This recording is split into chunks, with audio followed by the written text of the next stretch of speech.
India has climbed to the 39th position in the latest World Economic Forum's Travel and Tourism Development Index 2024.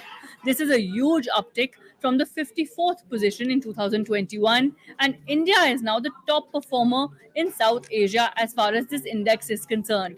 So, why has this happened? What has led to this surge, essentially, really, is a big question. And to decode all of that, we have Subhash Goyal. He is the chairman, Aviation, Travel and Tourism Committee, Indian Chamber of Commerce. Thank you so much for your time and for joining us, sir. So, what's really led to this surge for those watching at home?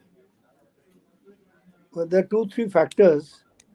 One is business travel because India economy is booming and a lot of business travelers are coming to India to invest in India or just to explore the possibilities of investment.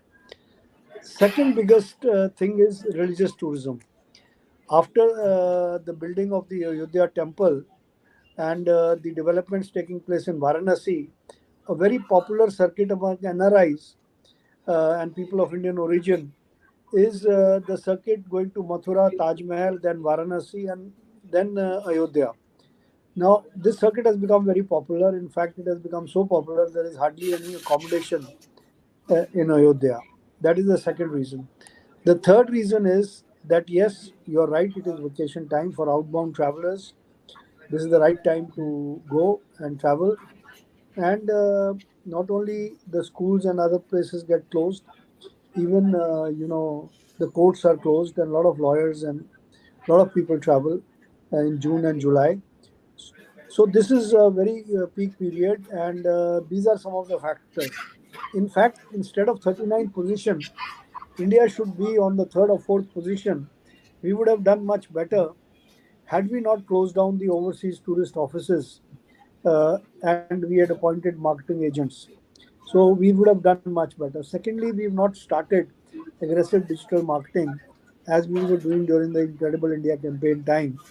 So if these two things are done and we open the skies, because there is a limit to the number of seats that are available for international travelers to come to India or go from India. And that is why the airfares, which they were there in pre-COVID time of in 2019, a fare that was about 60,000-70,000 rupees to US or Canada is today 1,60,000 to 70,000 rupees. So this is because the supply is not there and the demand has increased. Both for outbound travel and inbound travel, the demand for India is a hot destination, and we are happy that we have come on the 39th position.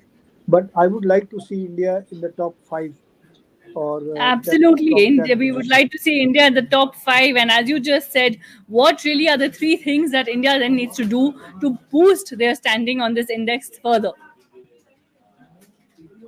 Well, first thing, as I mentioned to you, that we need to reopen our overseas tourist offices or appoint marketing agents.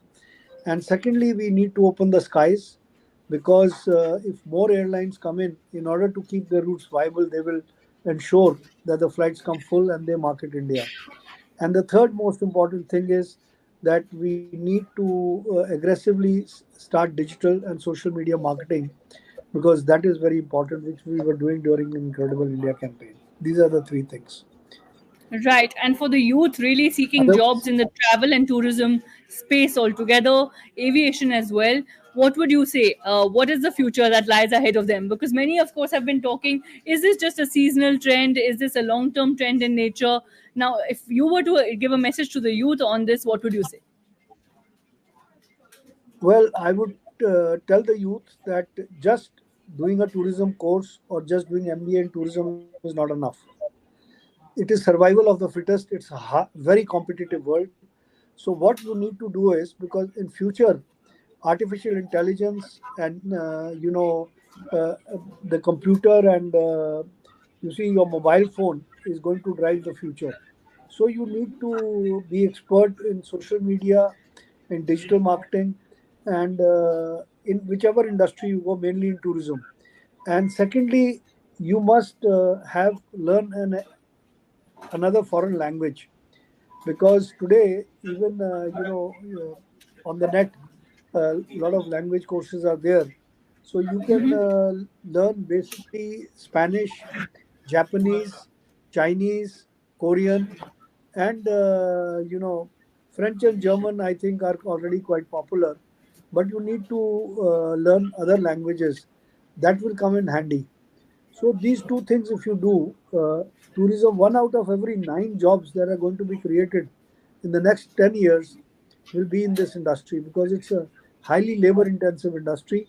Because when the tourist comes, you see, he needs someone at the airport to assist him with immigration, with customs. Then when he comes out, he needs transport. And when he reaches the hotel, he needs bellboys to take his carriage, his luggage. And the hotels need uh, someone to sell vegetables, someone to give them flowers, someone to do air conditioning. So it has a multiplier effect on the economy. So I would suggest that yes, there's a lot of opportunity in aviation and tourism, but you need to specialize. You need to be IT savvy, and you need to learn some foreign languages. Then the sky is the limit, not the limit for you. All right, the sky is the limit. Thank you so much for sharing your insights with us. Thank you for this interaction. Thank you.